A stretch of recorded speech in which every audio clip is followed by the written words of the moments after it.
So we do reflection bodhicitta.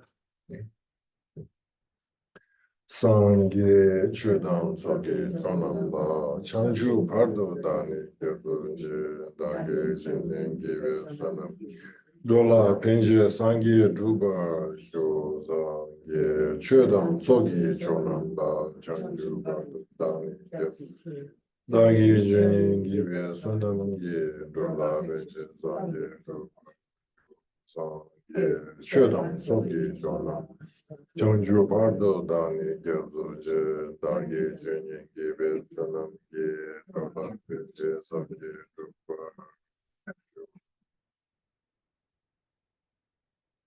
Okay. Okay. Sure. No, no, it's good. You know, Saje Chu Shi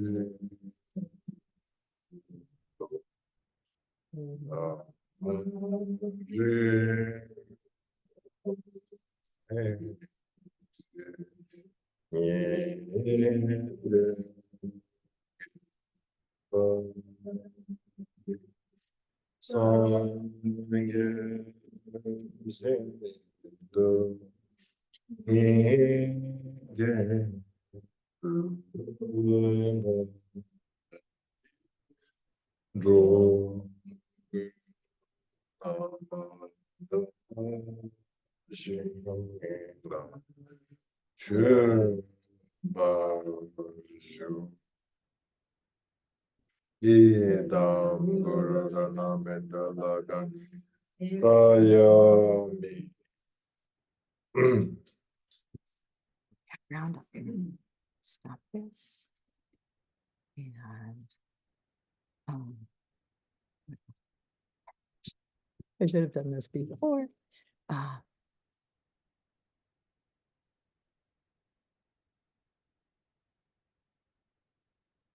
Oh, this one.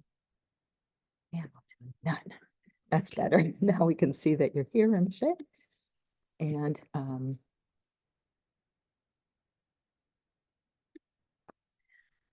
Thank you.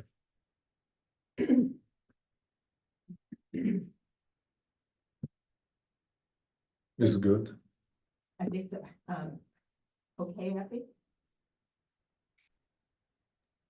Perfect. Thank you. We can see you and hear you. Okay, good. Okay. So, just I was kind of reflecting, Tse Chen Ling went in that nice building that, and now here, now this boarded already, so. But anyway, for me, APMT, I feel like there's a three generation have a kind of put their energy and to create this community to basically main thing is to creating environment where we can share dharma practice and so on and so forth. And the Venerable Robina's time early, I feel like these are the APMT indigenous. APMT indigenous is a and that time I was a small boy.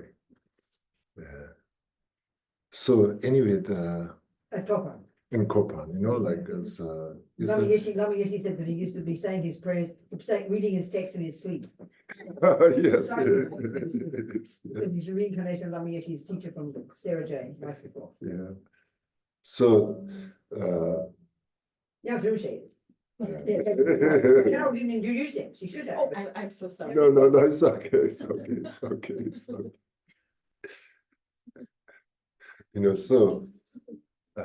So indigenous APMT, so it's a very precious, your dedications, and it's a very, very, for me, it's like all your time and energy giving, so much rejoice, it's really wonderful. And then there's another generation, then, hopefully we can able to keep up, okay?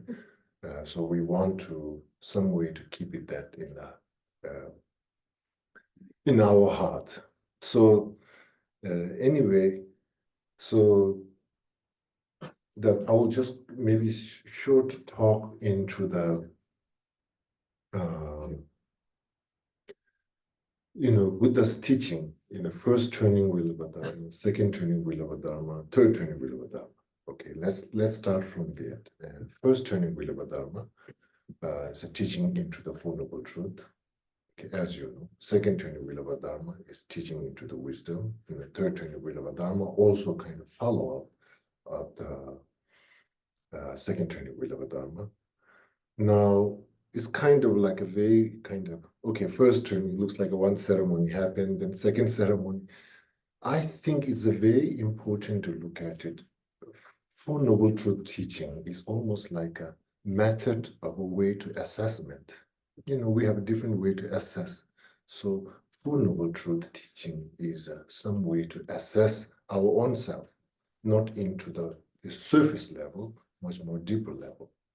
So, the first two noble truth is assessing where we are from. Second two noble truth is where we can go in the future. So it's kind of like, I feel like first noble truth teaching, as a Four Noble Truth teaching is a very important to developing practice of a mindfulness. Okay. Now, second training wheel of a Dharma, you cannot have just an assessment, but you need to have some recommendation. So second training wheel of a Dharma, our Panjana Paramita Sutra is a kind of a recommendation. Okay, based on an observation of a format of a Four Noble Truth, now you have, okay, here Buddha's recommendation is a second training wheel of a Dharma, is a teaching into the emptiness. That's kind of like the recommendation.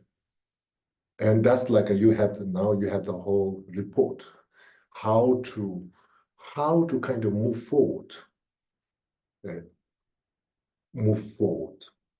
where we are stuck, what will be the ultimate answer. So that's kind of like a second training wheel of a Dharma would be really, really important. In the third training wheel of a Dharma, it's a journey.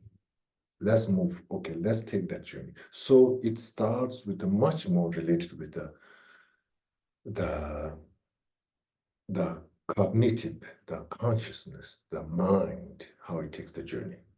Okay, this third training wheel of a Dharma, sometimes there's a lot of mind-only school, have a lot of involvement, but sometimes when we divide it, kind of distinguishing from the tenet systems, it becomes too unrelevant, too separated.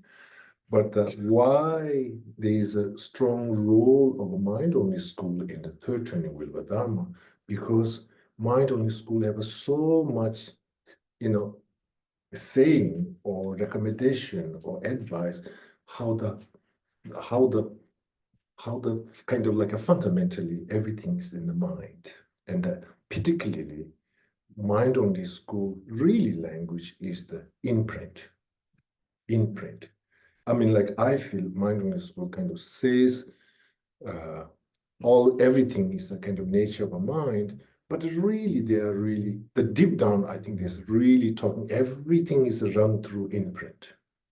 Good thing happens, imprint. You can transform because of the imprint. So imprint is a really, really mind-only school. So sometimes when I look at it in the mind-only school, there's lots of information about understanding what really means imprint. Colloquial language, you say habit. But I think it's to go a little bit deeper, it's an imprint, propensity, okay? Then again, into the second turning wheel of Dharma. Is it a little bit strange talking this way, report, assessment? So here, this second turning wheel of Dharma, basically it talks about, basically in a misunderstanding of the nature of a reality, which really we got stuck and not able to move forward. So what is the nature of reality? So here, I think, is a complicate. So like, for example, we say Mahamudra as one of the popular teaching. Literally translation is like a great seal. My point of view, I think it missing the point. You know, when we say ultimate reality, and it's something that should not kind of, because of I say awareness of emptiness of emptiness. So we should not have ultimate truth somehow so much use the word ultimate, somehow finalizing, like a great seal. Although the Mahamudra, the word Mahamudra have a great seal, but I think Mahamudra is the ultimate reality is an expression. And the mudra, you know, sometimes we say like for example, we have a different offering mudras. Offering mudras are expression of reality, expression. So in Mahamudra, they won't use word ultimate. Ultimate is kind of leading, misleading, and somewhere leading both, complicated. Because when we say ultimate, it becomes kind of something ultimate, something kind of finalizing. In Mahamudra, although this word Mahamudra is a literal translation, it's a great seal, but I think really meaning is ultimate is the expression. Sometimes I feel like Mahamudra is that, you know, sometimes people write graffiti, tattoo is Mahamudra, some type of Mahamudra. In the Mahamudra tradition, they use the word in Tibetan terminology we call chigi in. In, this word in, I think the Sanskrit terminology is dharmadhatu. In means, in colloquial language, when we say in means kind of expression. In colloquial language, that person, midi in saudu, if that person is very colorful, we will say midi in saudu. In is kind of expression. In the Mahamudra language, they will use this like in Mitreyas, there's a chewing döpa, the praise for the Dhammadhatu, chewing döpa. So so basically, I think maybe I'm just interpreting. Okay, you can analyze it. The word ultimate is some way can possibility mislead. I'm just saying that. So in Mahamudra, this is when we say in is a kind of expression. Of course, again, expressions can have many different layers, some mistaken expressions, some can be, but I think trying to avoiding this kind of word, kind of ultimate, that kind of ultimate. So that's again here the what is I think that kind of expression, when in Mahamudra meditation, lots of meditation in nature of a mind. In meditation in nature of a mind, there's so many calmness, calm state of awareness. So expression, we can have a very aggressive expression, many different. So in a state of a calm, abiding state of a mind, you know, based on a conventional nature of a mind, you have a kind of expression that can be Mahamudra. Based on a Shine mind, whatever expression, that can be Mahamudra. You know, so So anyway, I think there will be lots of, within the Tibetan Buddhism, have a lot of discussion into the, particularly into the second turning wheel of Dharma. What is the nature of reality? Okay, the recommendation have a lot of analyzing, trying to understand the recommendation. Recommendation have a, in the second turning wheel of Dharma. So that's need to be kind of like observed. And within the Tibetan Buddhism, there's a lots of different trying to process that information. So so now I think, okay, now for us, fundamentally, we want happiness, we want no suffering. And so now the second turning wheel of Dharma, based on whatever the recommendation, how we can process, how we can kind of digest that recommendation. Meditation of emptiness, this kind of like I think we need some more steps to introducing that second turning wheel of Dharma, whatever it is recommended, a recommendation to overcoming suffering and for the freedom. So I think here meditation, for point of view of Mahamudra, like that kind of like a expression into the from the state of a calm mind is a reality. Expression into the calm state of a mind is the reality. It's a reality. It is a close as we can experience the reality. Maybe this is not statement. It is experience. So when we say reality, it's basically, we need to, basically in the Mahamudra, I think it's saying we need to clean the lens more than trying to organize the object. So here, so I think that fundamentally, sometimes we want to know emptiness. We want to, there's a lots of this kind of, I want to get realization of emptiness. I think Mahamudra kind of gives us really kind of, maybe there's more,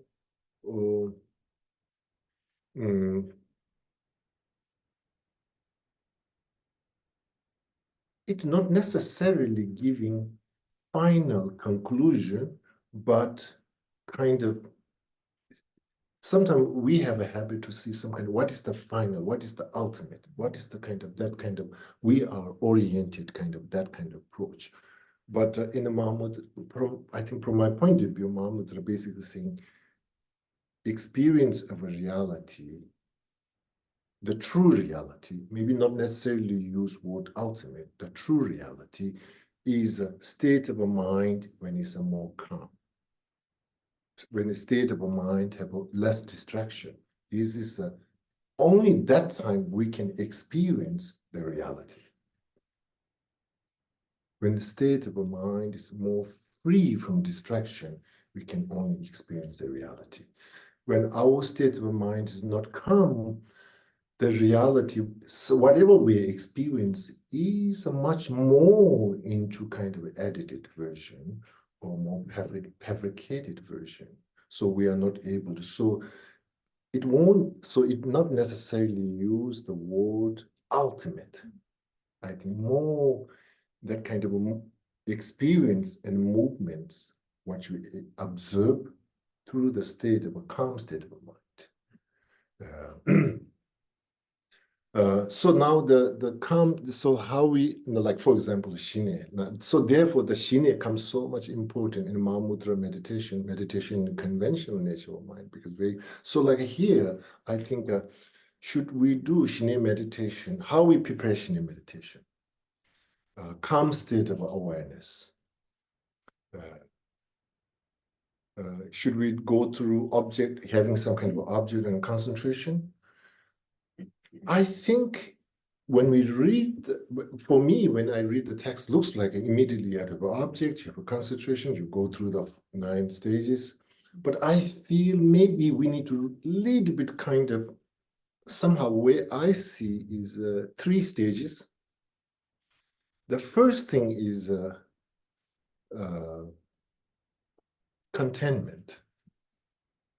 I think is any kind of a meditation. If we want to work with our mind, if we want to bring our mind into next level, to experience reality like a Mahamudra, that kind of experiential, more precisely. Maybe word precise and ultimate, more precisely, maybe better. What do you think? Precise, actual, Actual reality. Precise, maybe yeah, more actual reality. To experience actual reality. To experience the actual my friend. To experience the actual San Francisco. So something that because there's too many lenses to go, there's too many bottlenecks go through. So how we can so therefore the Shine meditation, so first thing like how we do, I think the containment is fundamental. Somehow we have to containment is not so much you can have a Rolls Royce, but you can be also content. Content doesn't mean that you have to be poor. I think you can have a man. So contentment is a state of a mind. Doesn't matter. Sometimes due to your own previous karma, you can't help it. You have a Rolls Royce. You can't help it. You can't help it. Due to karma, they just jump in front of you. You can't help it. And contentment is is something that, okay, I have to be contentment. And suddenly you don't have to become poor. Or, so contentment is a state, whatever karmically there, you didn't get some kind, legally you are ownership, yes, but you don't have to karmically kind of like you're getting more. So contentment is something that you're okay. You're okay. So that contentment, and content, but also, can we be content and ambition? I think so. You can be ambition and content. What do you think? You can be content and ambition. You are, not, you are content and ambition for your own self-cherishing. I think that doesn't go only for your own purpose. I think it doesn't work that. You're content, but you can be also ambition. You are fully energized. You're fully excited. You fully kind of like, you want to kind of like, big heart with contentment, big courage with the contentment. So contentment, we have to not misunderstood the contentment. So that's, I think, is really important. So basically, state of a mind that so courage, so excited, none being narrowed and limited. Non-limited inspiration is contentment, basically, non-limiting for our own self. So contentment is basically, I think we can learn lots of with the contentment. Will give working with a kind of training and understanding contentment can give us really good taste of a nature of a mind, the Mahamudra teaching. Okay, so it is so much you are knowing how to work with your mind. It is not kind of very limited. So contentment really something that is not trying to avoid things. It's not trying to avoid things. You are fully engaging. You're motivated. Okay. Really, kind of excited, but kind of not too much fear, not too much fear. I think only thing, the kind of contentment that's have less fear is, I think, is very important. and lots of trust into your own this state of your own evolution, evolving that. Okay. So anyway, contentment is, I think, is a very complicated, but again, few things I think we need to learn how to adjust. Okay, contentment. So Shine meditator, first we have to have we have to pay attention, contentment. Contentment is 24 hours. Yes, please. Are you saying possibly that Well- contentment is? Oh, wait, we're just gonna use the mic so the Zoom people can hear too.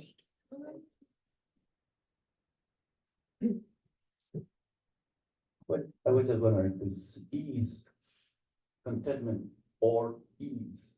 Ease. Now again, I'm not native speaker, so I just memorized lots of terminology. And so ease, contentment, what you think? Ease. It means just feeling fulfilled. Ease. Content means feeling happy. Contentment. Ease is not that. I don't know. Okay. I don't know. I wouldn't say ease. Is contentment. Content. Not content, but not complacent. Content, fulfilled. Fulfilled. If you're content, you're fulfilled. You're Okay. feeling full. You're Okay. feeling whole. You're feeling happy. That's content, isn't it? Yeah. Isn't that content? But you'd also feel at ease, wouldn't you, if you were? Well, I suppose as a result of that, you'd be relaxed and not fearful. But you said ease, Fear, not fearful. ease. Fearful. No, Maybe. opposite of a fearful, maybe. ease. Yeah. So those kind of like a to kind of like a flow of a contentment can have an easiness Yeah. and less fear and all these things. Mhm. So But in the West, we confuse contentment with being complacent, therefore don't care. okay. So no, Okay. that's what you're saying, not Yes. doesn't contradict ambition. Exactly, exactly. So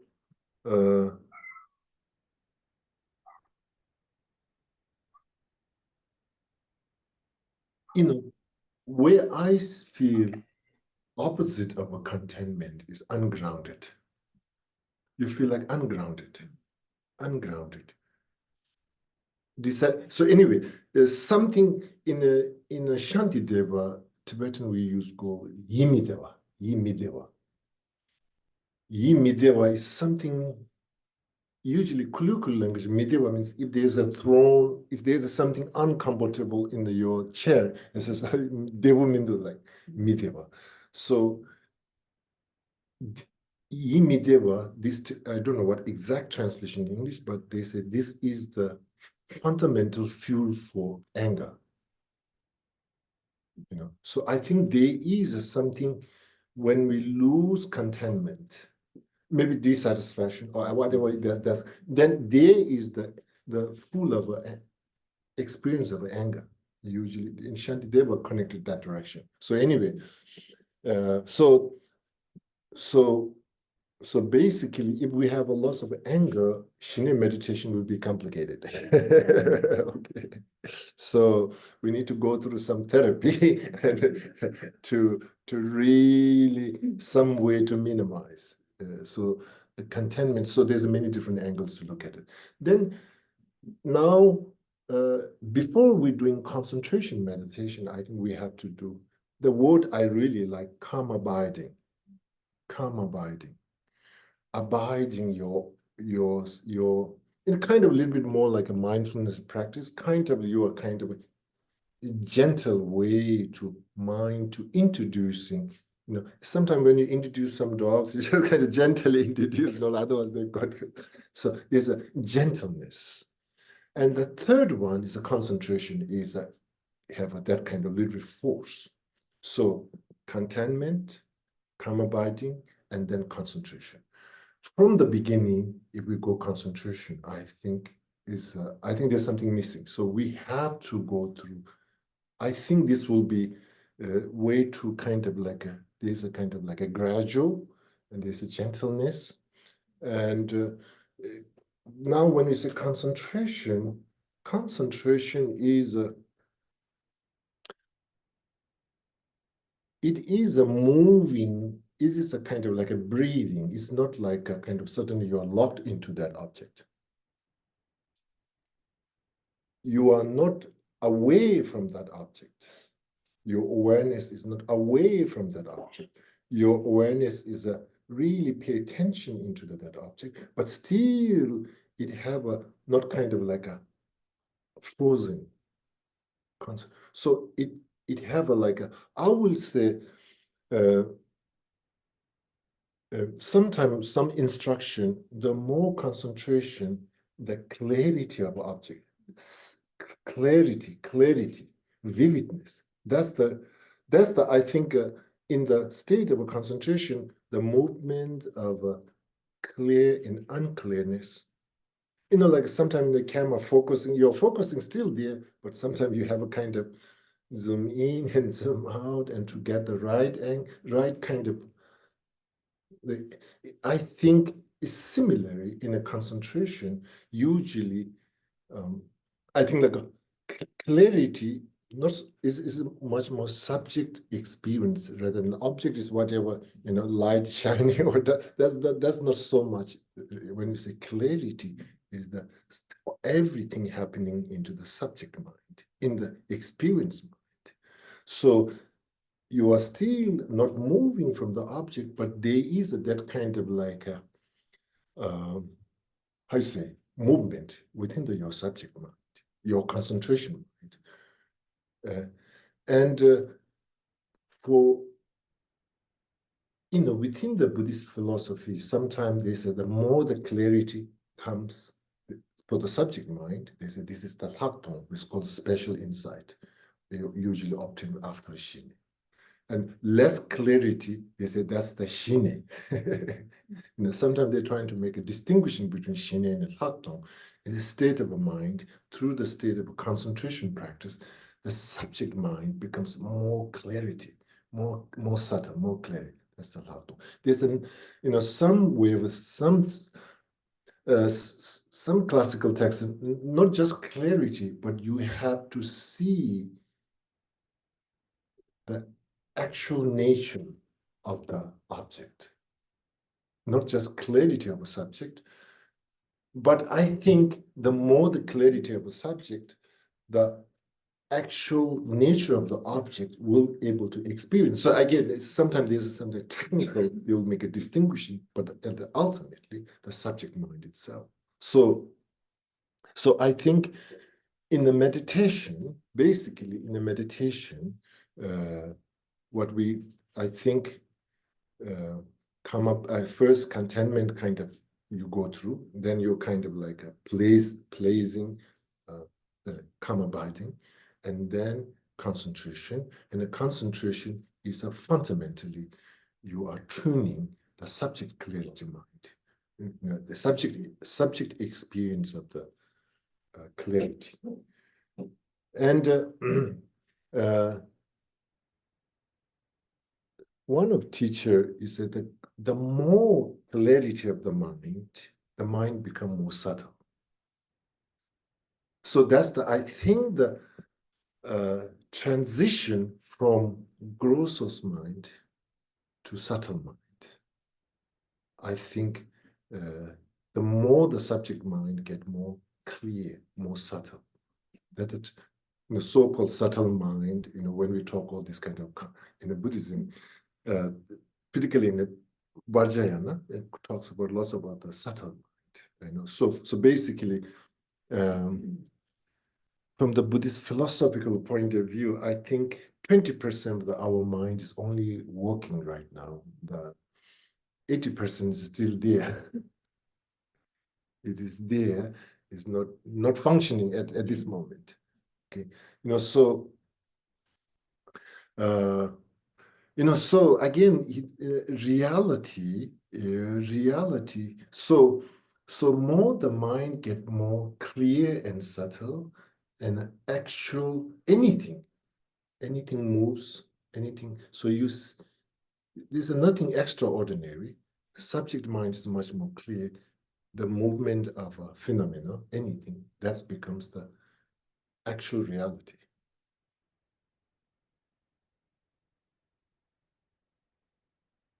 What you think? That's the actual reality. So I think I feel whole teaching in Buddha's teaching. I feel maybe from my point of view, it's a big cleaning business.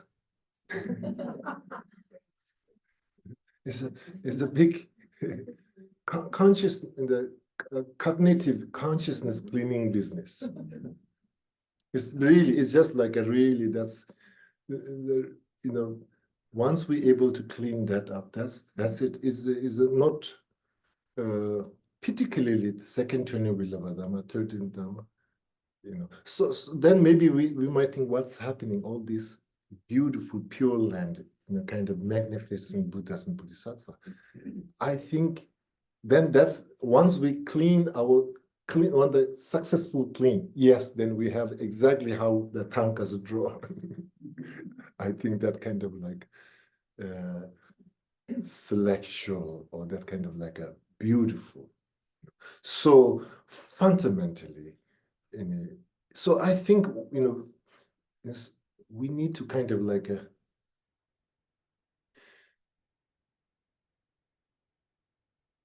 sometimes education and practice is not to kind of pouring something into it, it's just cleaning everything, just cleaning. So therefore, like Vajrasattva practice, sometimes like I think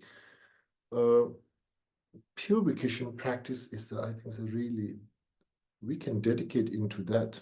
Not too many complicated sadhanas. Purification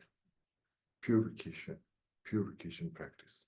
Really Buddha's whole teaching is, I feel, is kind of like a cleansing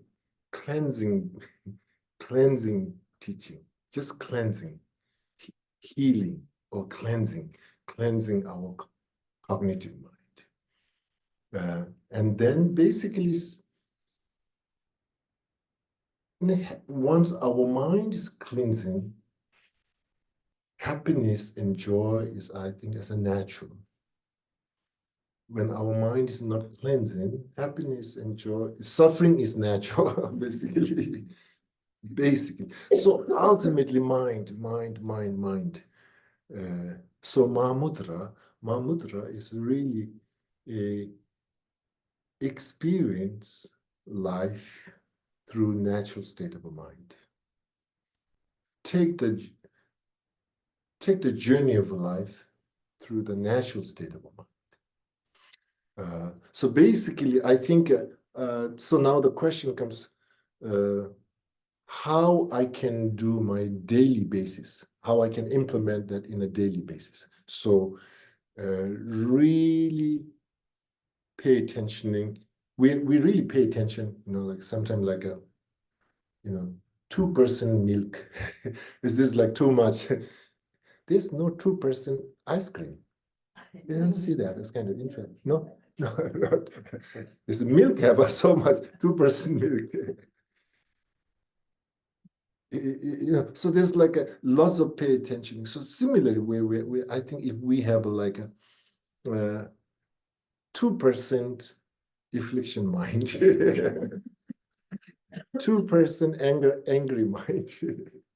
So something that's if we somehow to get afflictions into 2%, compassion, whole food, whole milk.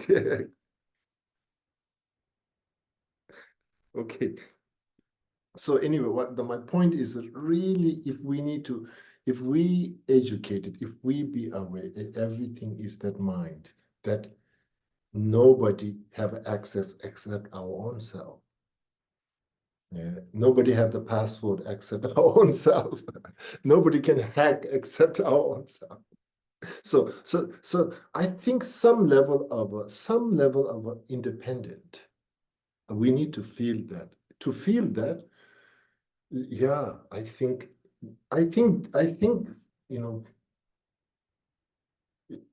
some way to not to get bothered, some way to not to get bothered by the world, some way to not get bothered by anything.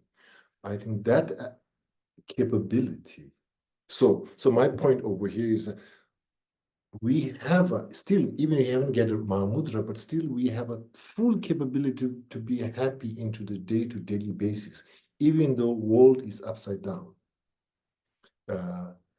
So that's again, you know, the mind itself,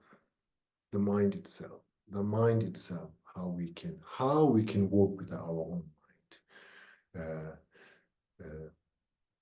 So that's I think the fundamental, you know. So then after that, once we have this kind of like a calm state of a mind or natural state of a mind, maybe karmic opportunity or propensity, positive propensity. I think lots of things can ripening naturally. You know, so lots of times, lots of things get blocked because all these different state of mind that interferes. You know, so now so in a way, now again, that's the kind of the story, one side of story. The another side of the story is I used to call self-grasping as our own karmic designated rhythm. Self-grasping as our karmic designated rhythm. Karmic designated. So that's that rhythm. We've been anyway. My point. This is again one thing is that rhythm is very powerful. You can have a shine, whatever you do, that rhythm is extremely powerful. So we need to know that other side of the story. So now I think practice of a mindfulness of a mind. Practice of a mindfulness of a mind is, I think, a very, very important. That helps to we are not to get caught. The deception, not to get caught into that deception. So this yidam, karmic designated yidam, the Tibetan word, classical word called jikta. Classical terminology called jikta. I think English translations of view of a transitory collection is kind of complicated word, but fundamentally it is the who runs the 12th link dependent origination. Okay, so that's so we need to kind of for me fascinating, you know, like sometimes we say, oh, it's so learned, oh, so smart, and so once that yidam becomes wrathful, that's it. All everything is gone. And like, how is possible? And that yidam. So it is. So another side, I think. Yes, nature of a mind, karma abiding. But now here, this is a yidam. View of a transcendental collection, or this fancy terminology, the jikta, which is a root of the 12th link of dependent origination. So how we work with that? So I think first thing is recognizing, I get caught. You know, I think acknowledging I get caught. Acknowledgement, self-acknowledgement of being kind of overtaken by this yidam. I think acknowledgement.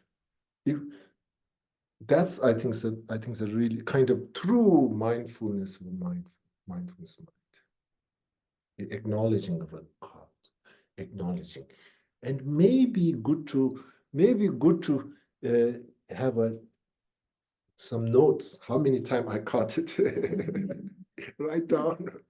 And purification practice best, I think, is the list of how many times I get caught it.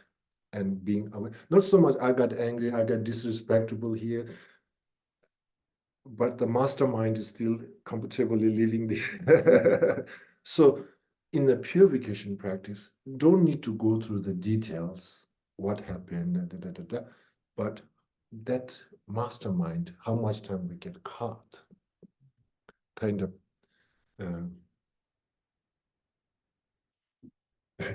There's a, I heard from senior teachers, there's a one person and kind of known he's a really skilled to kind of scam.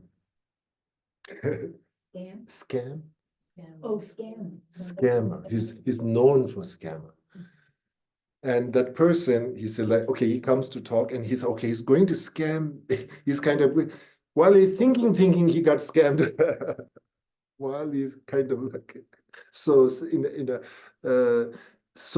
so again, we might get, while we are thinking, while we're getting, I'll get caught, you get, while seeing we are getting caught front of our eye, we might get again caught. So that's, I think that's also okay. I think that's a journey to learning, so particularly in the Vajrasattva purification practice, that counts.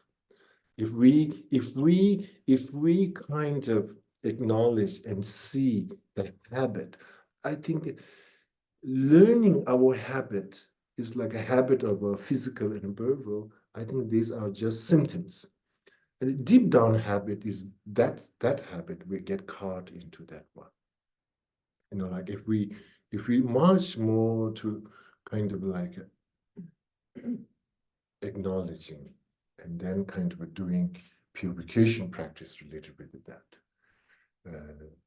can be really deep purification practice. So I think, there's this teacher, one of the teacher is known, so well respected, well known, and one student came and asked him, what kind of practice you do? And in his assumption that he was doing this kind of very elaborated sadhana or this and that, and this teacher said, no, I have nothing. I just kind of constantly gardening this this scammer. I'm just this is my, he give three. My practice is this scammer, this scavenger, scavenger. Scavenger? Yeah. Yeah, I think scammer. Scammer, okay. This is scammer. And then I'm just constantly looking where they're going to sneak through my body, speech, or mind, like that. That's only my practice. So sometimes, we need to more simplify and more realistic. Sometimes we get, sometimes I wonder, we do complicated pujas and, like lots of sadhanas, and maybe we might have like kind of waiting for miracle. Miracle. Oh, yeah. Oh yeah, oh yeah. Something miracle can happen. And later on, if it doesn't happen, then you're starting to, there's no money back guarantee. So like you get like upset.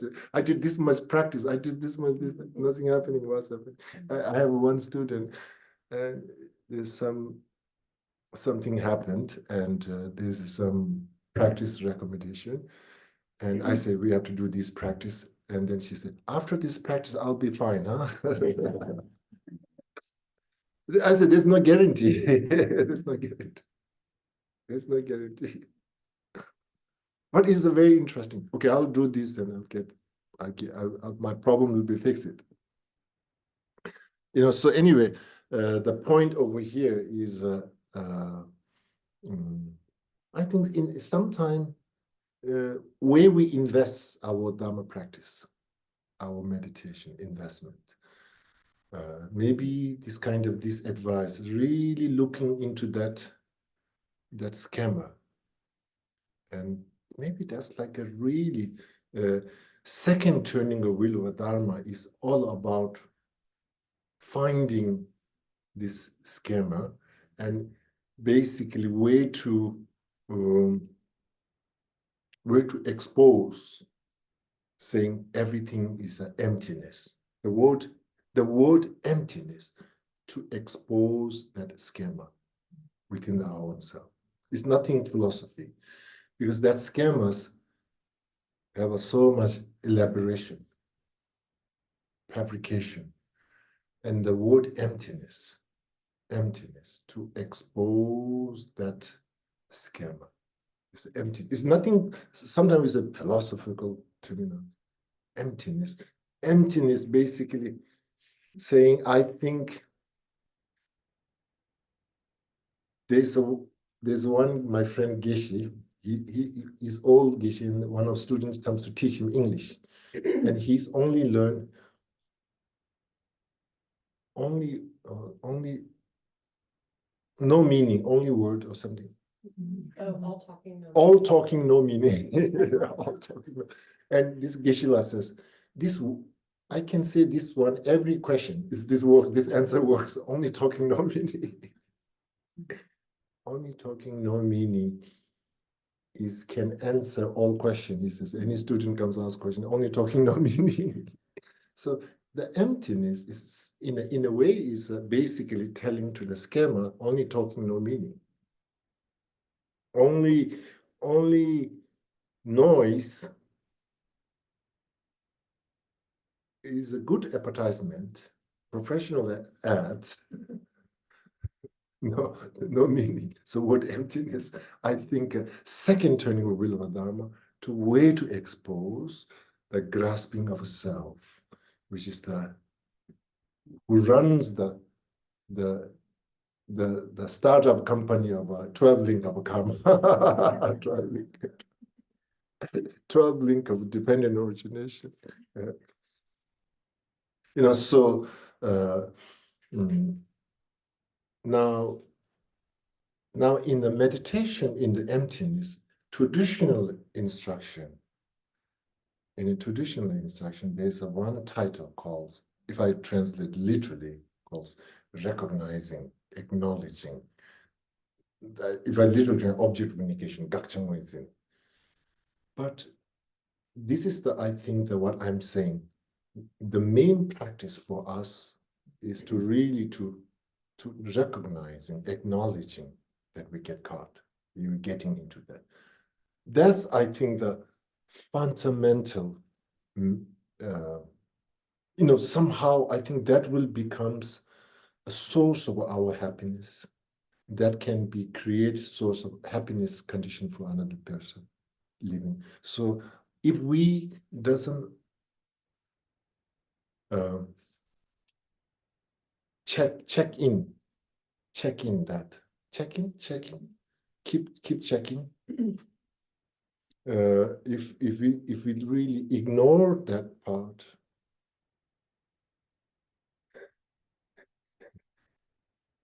then it takes over everything. It's a very pervasive, it's all over. Sometimes I use the word fourth stage of a grasping of self.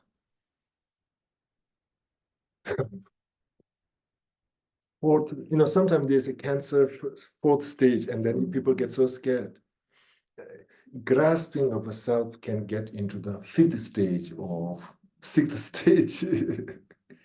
That's it, and all pervasive. So basically, so this meditation of emptiness is mostly we invest into the first, check in into the grasping of self. Not rushing to dissolving and these things, majority, if we do this as a daily practice, check in 6 times a day, 3 times a day, not check in like just really deep down checking in the grasping of the self. Check in. I think this will be kind of like it don't have to be long practice. It can be like 1 minute. It shouldn't be too long. It's just 1 minute. One good look several times a day. Preventing many things. Preventing. And also this is part of the meditation of emptiness. That can go part of our own meditation of emptiness. Okay. But just going into that kind of exercise, there's something not so much looking into just the physical symptoms or emotional symptoms, but much more just into trying constantly. It don't have to be long, but short, quality, deep looking. And that's, I think, a really powerful practice.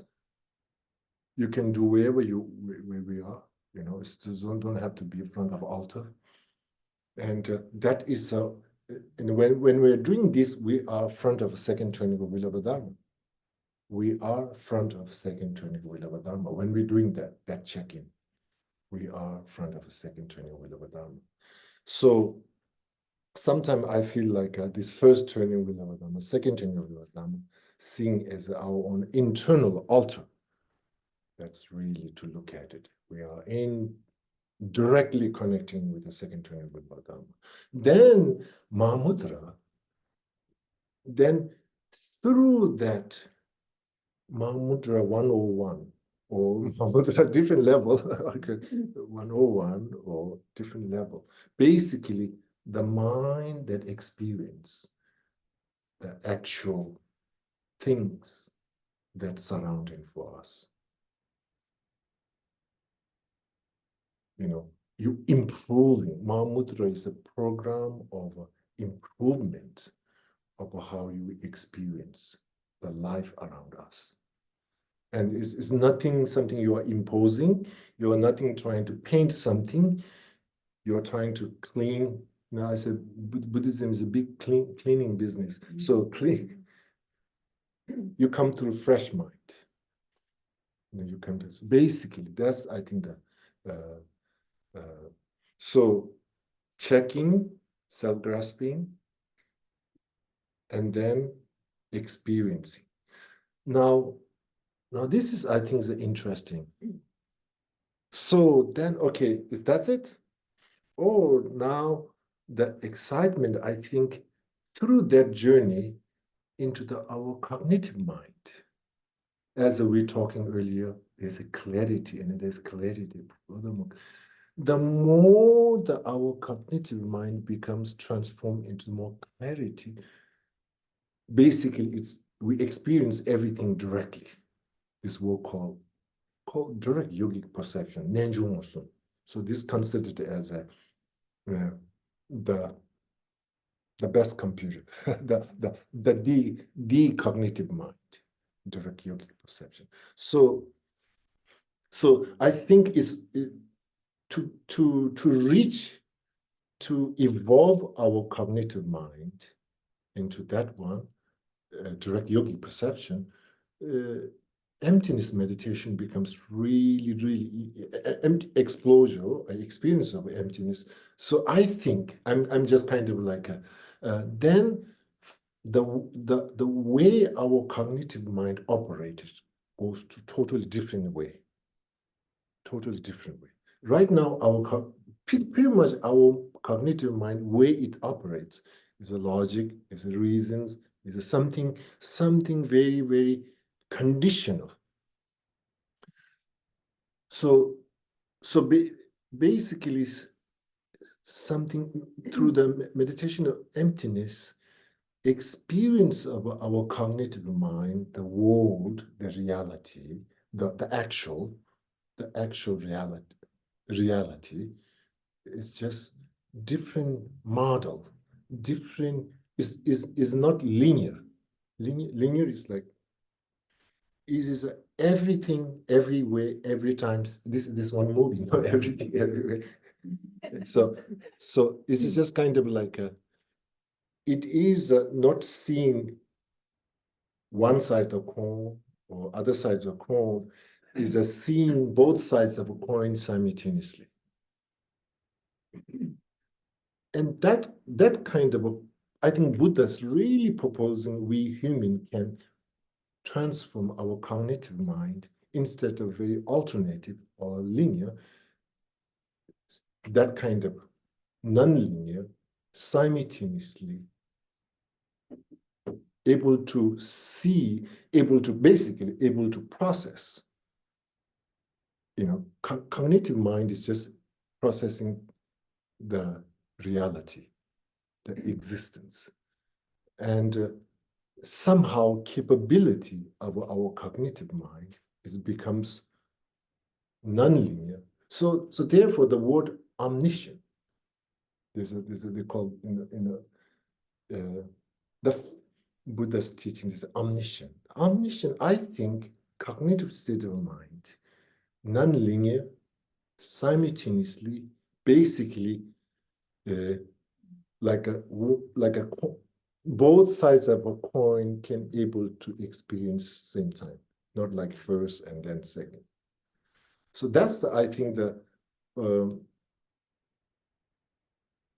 through the meditation of emptiness, opening up our cognitive mind, where it experiences something kind of infinite, something like infinite, incredible, infinite. That's the omniscient mind. That's so-called omniscient mind. I think that's the omniscient mind. What do you think? I'm talking too much. I'd like to hear some questions. Yes.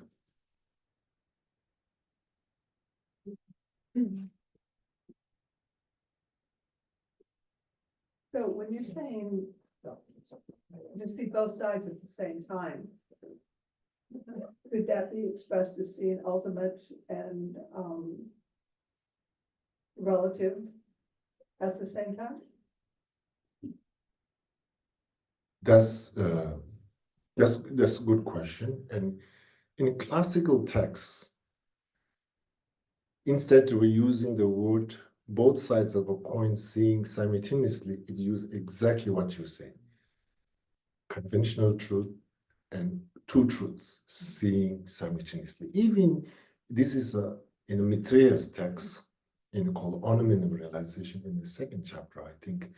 There's a kind of way to, there's a slight different way of describing what means omniscient mind. One is it literally exactly what you're saying. Omniscient mind is a seeing simultaneously to truth. I've never heard it say that was the omniscient mind, though. Omniscient mind, yeah. In the classical text, when they define what is the omniscient mind, is the omniscient mind is like, sometimes Buddha is defined through state of that kind of state of a mind. And what is this? And basically it says seeing two truths simultaneously. And in the same kind of in the context, there's lots of discussion of a concept of duality. And the concept of a duality is that two truth becomes kind of like a alternative way of seeing is a duality. It's not, sometimes like duality is so much with the subject and object. It's not so much into from this particularly in text. They say, yeah, that's true truth. Exactly, that's one. So you can have a direct perception mind if still alternated when you see conventional, you cannot. Like, for example, why I'm talking this is like in a classical text, when in a bodhisattva, like in the first Bhumi, when they go deep meditated equipoise in emptiness, they cannot see both truth. That meditation absorption, somehow there's no experience of a conventional reality. So that's really the distinguishing for enlightened state of a mind. They will say it is a meditated state of a mind, but it not necessarily somehow non-experience the conventional reality. It's experience of all reality. So in the Bodhisattva first Bhumi, they can have a direct experience of ultimate reality, but not able to have that kind of like a simultaneous. So in the description, once there's no separation between session and off session, we divided meditated session of meditated absorption, post meditation, until we have that kind of separation, having reached omniscience. So in a state of enlightened being, there's no like a concept of going into the session. It's all the time session, it's all the time off session, all the time. Similarly, that together. So there's no that kind of like limitation. So yes, there's true truth is one way to look at it. True truth.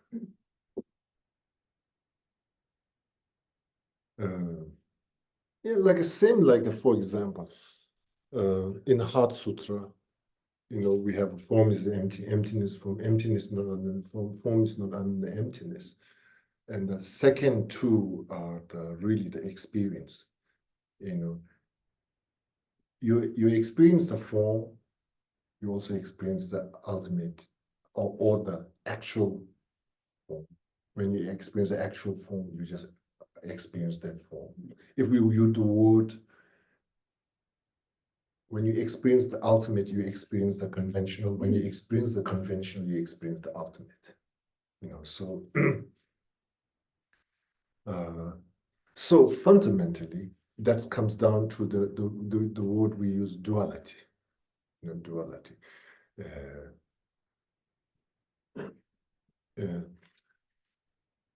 I think that in that kind of state, the subject mind is very ready, full capability from the potential of a cognitive mind to experience, but somehow it is still due to the cognitive osculation, shejitiba, is not able to kind of cross simultaneous experience. Again, it's just too complex. It's like the philosophical text. My answer is too long anyway. I hope your question was answered. Okay.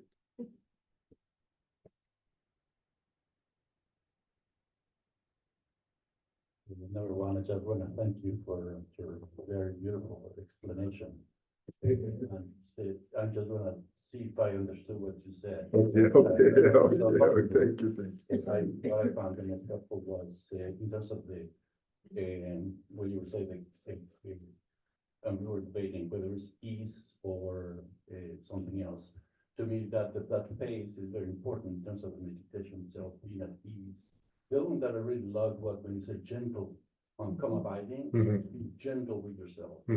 So those are the two statements that, for me, that encouraged me to keep exploring in terms of my own mind, what is happening. The third one that you mentioned, for me, is like, as I define it, as conflict-free in order to have that kind of concentration. That is, psychologically speaking, I would say conflict-free.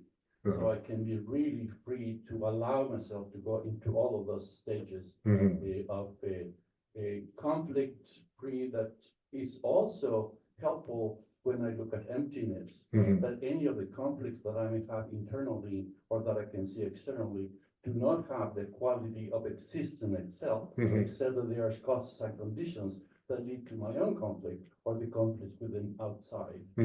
So I find that very, very helpful. Thank you very much. Thank you. Did I say conflict-free? No. Oh, okay. Yeah, conflict-free, conflict.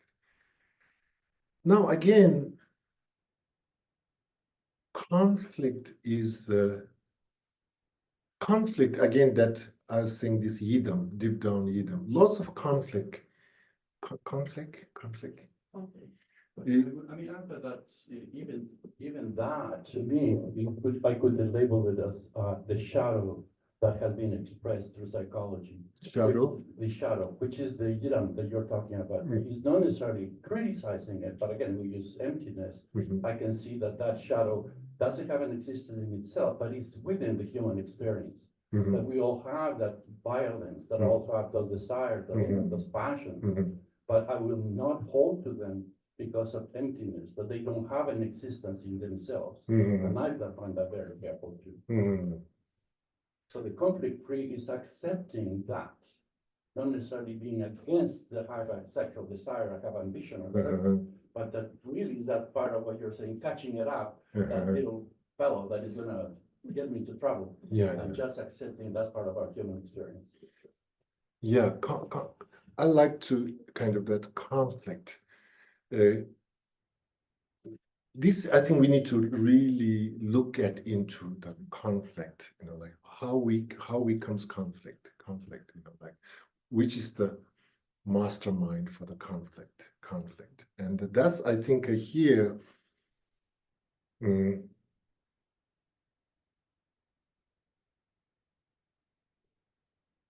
so,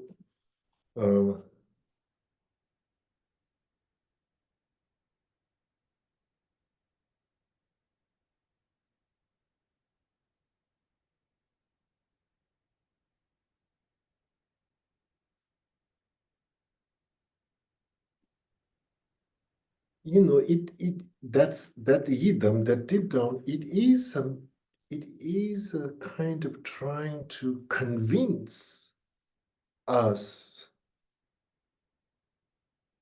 there's something there that should be, you know, pay attention, contradict, conflict.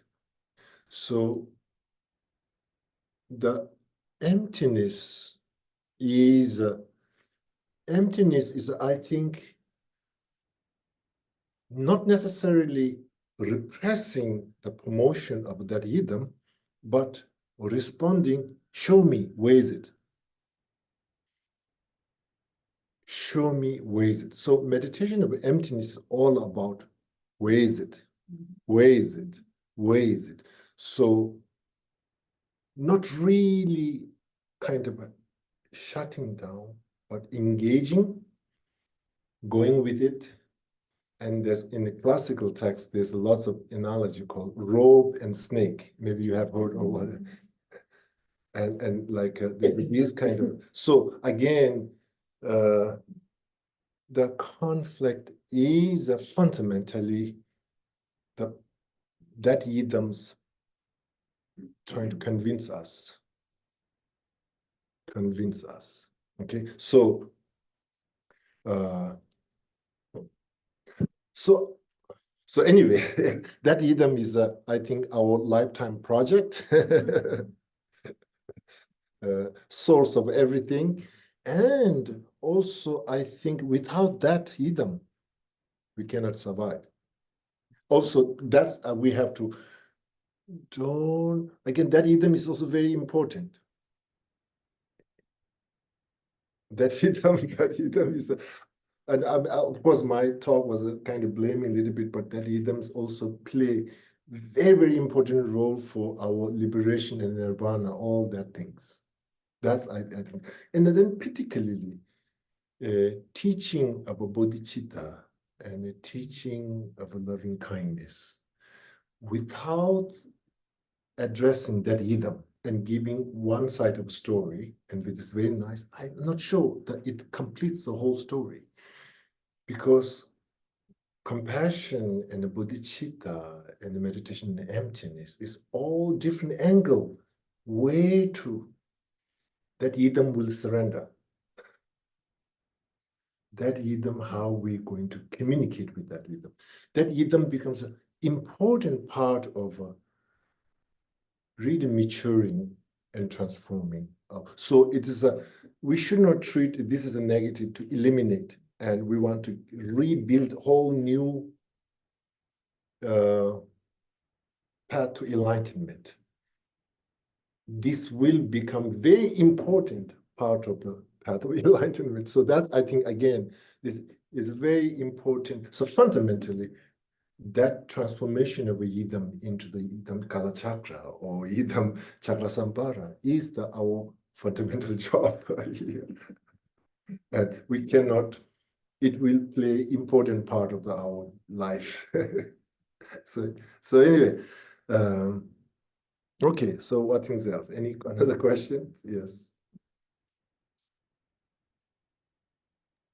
There's a question in the Zoom room. Marilyn has her hand raised. Yes, thank you. Oh, Can sorry. you hear me? Yeah. Thank you so much, Rinpoche. This is a beautiful, beautiful teaching. So appreciate it. I had a well, I had a very difficult period where I just lost my quiet mind, and I was drowning in anger and fear.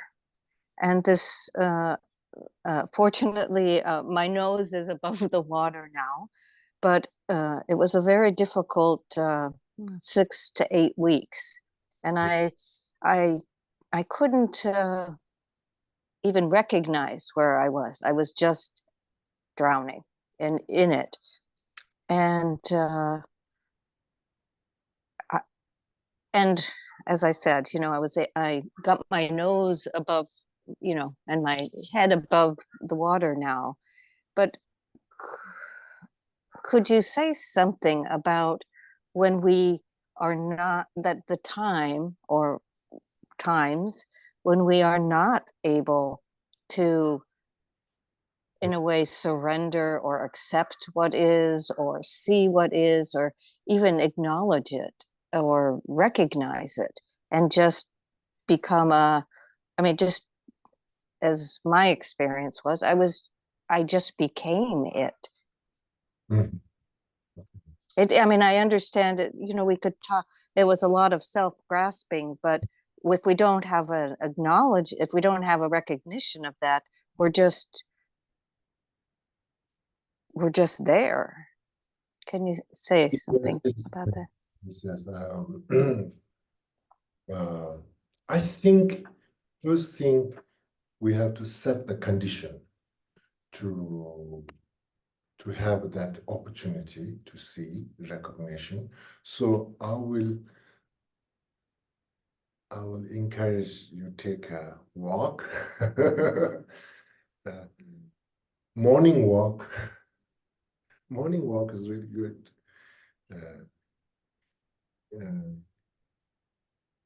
Open your lung, have a more fresh air. So setting these kind of basic condition, something that's so really, Portland, we don't have too much sun. It's so much sun. It's like amazing. So like setting kind of simple conditions. Okay. And once you kind of really get these conditions, and then, kind of strategized, so everything, don't bring everything in at one time, and kind of planned. Okay, this I'm going through, acknowledge, okay, let me how and really being mindfulness. Okay, but also setting, go out, breathe, some exercise. If you can go, I say in Portland we have this floating tank. So anyway, I think sometime when we go through difficult, I think we have to have some sense of caring for our element, our body, this basic condition set. Then we need to kind of slowly, bringing that foundation, and then slowly walking. If we don't kind of pay attention to the basic foundation, and then directly going into that kind of more deeper observation, sometimes can be quite tense. So like, let's have the crew together, all the team together. It's a teamwork. It's a condition. Get everything good. Then I think really not so, sometimes, there's a habit takes you to that corner, but really trying to get holy distraction, spiritual distraction, get out from that. So really, if you notice your mind is going there, give us some break. Giving break, any method, anything. The one thing is, the reason I'm saying walking out, go out, see more nature. Really, nature is beautiful. In the San Francisco River Gardens, no, the national garden, botanical garden. Really go to garden, then set up the condition, and then you have a deep reflection. Yeah. And then set the motivation. And really kind of like a step by step, inch by inch. Then, like I think we'll be keeping some level of a consistent. Then I think will be, yeah, I think will be really good, really good. Yeah, thank you. For me, what happened, I mean, I do have a very strong meditation practice. I wake up and I meditate every morning and during the day and in the evening, but I stopped meditating and I didn't even know I had stopped meditating. I didn't have, I wasn't able to recognize anything. And what helped me and I just was drowning in this space. And what finally got my nose out of the water was I recognized, oh my gosh, I haven't been meditating for weeks. And then I couldn't meditate. I still wasn't able to focus, but I could go for refuge. I said, I go for refuge. That much I can do. And that helped me come out of that. And that's why I'm out of that state. But while I was in it, I had no ability, to see or recognize anything. Sometimes you just like, I think for me, sometimes when I get into this kind of situation, I read Vajrakata Sutra. I don't have to know what it's saying. I don't just read the Vajrakata Sutra. Just read any kind of strange sutra. Okay, next time when I get in that state, I will hopefully remember. Heart Sutra is so familiar. Maybe you're saying Vajrakata Sutra. It's not small as a Heart Sutra, but it's the right amount to really to get the blessing. Yeah, Vajrakata Sutra. I will, if you get into that things, I'd say like maybe read some Vajrakata Sutra and just read. Don't try to what's going on. No, just read. Just reading, writing. Yes, is good. Vajrakata Sutra is interesting sutra.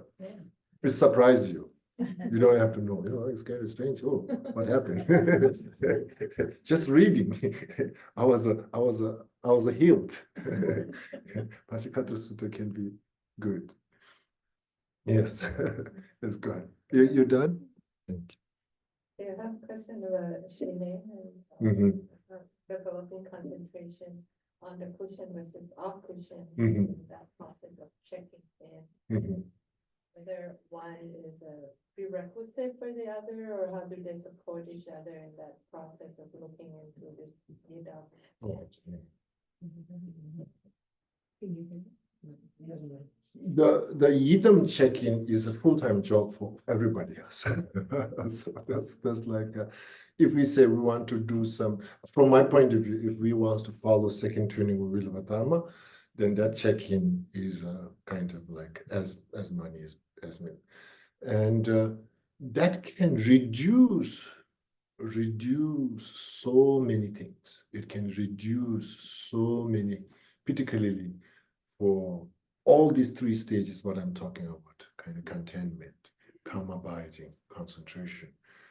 It can make a big difference if it can make basically the point is without check-in that, and there will be flood of things and all the journey into the calm abiding, all the journey into the concentration will be like uphill battle all the time.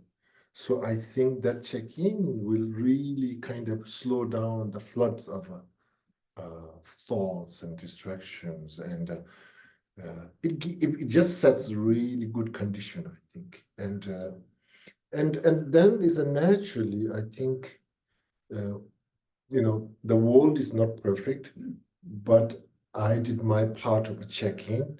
And I think it opens window for lots of understanding and empathy and compassion. Otherwise, boom, to fire. So that check-in is best insurance. Something like, yeah, that check-in would be really helpful. Okay. Can you give an example of that check-in? Because I'm having a hard time understanding what to do. Okay. I think just check in, nothing to do. Just check in.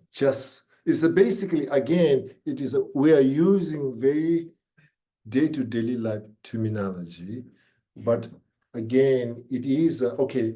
You take this colloquial terminology as a cue, and okay, what is this? You need to try many different things. I think what that checking is not just give a time to understanding. You create your own journey. Maybe you might get wrong, doesn't matter. You need to, what is that check-in? I think that part of your own experience that you need to be, even I precisely experience, I think is not necessarily can be hit in the right place. So like that check-in, okay, I use the word idam, I use the word check-in is important. That's the cue. Now, from that, then you need to take over and okay, don't wait somebody explains what that is. You try your own thing, many different things, try many different things. Maybe get right from the beginning, maybe not get right from the beginning, doesn't matter. You need to try that, check in. I'm sorry, I'm not giving you the That's okay. Thank you very much. yeah, that's good. Thank you.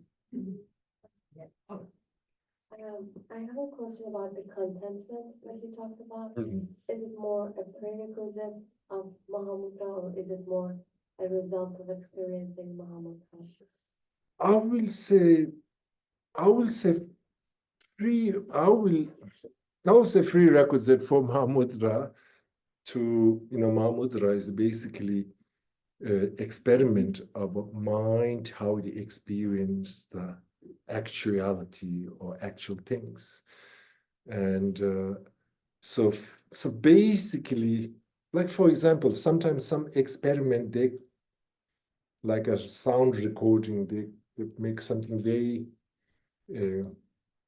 kind of, a similarity in a contentment is creating that kind of protection. So it can get more clear. Contentment is like you are recording into the middle of the downtown without contentment. So contentment is, yes, absolutely prerequisite. So basically, state of a mind, cognitive state, emotionally, cognitively kind of more grounded, more eased, or more contentment, but alert, present, can be inspired. So that's all together. Yeah.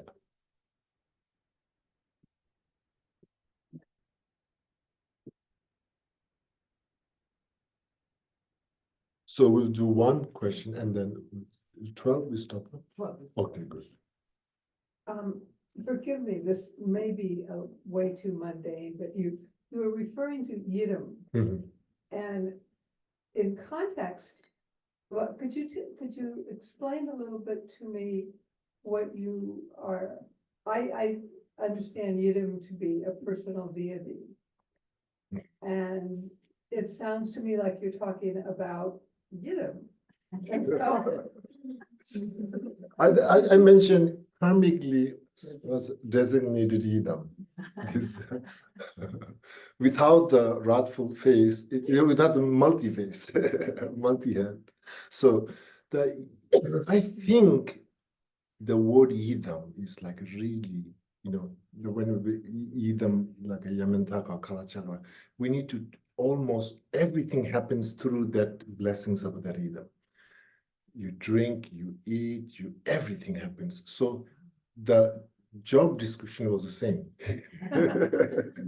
Right now, we do everything. We wake up from that, we sleep through that, we talk through that, we interact through that. The function is pretty much the same. That the usually teachers give, okay, replacing from symbolic way, replacing kind of expression way. Then we have this is my idam. This is kind of a statement I want to, this is idam kala chakra is my idam, is a statement to push away a little bit, push away for the karmic idam. Thank you. Thank you. Okay, that's good. Good. Thank you so much. Let's do a short dedication.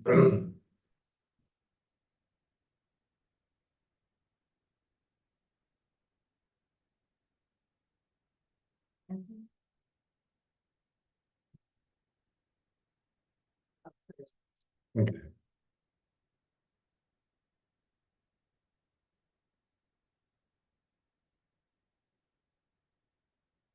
Due to the merits of these virtuous actions, may I quickly attain the state of a Guru Buddha and lead all living beings without exception into that enlightened state.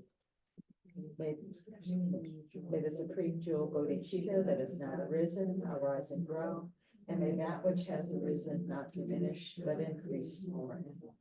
And Venerable, please stay long life. Stay long life.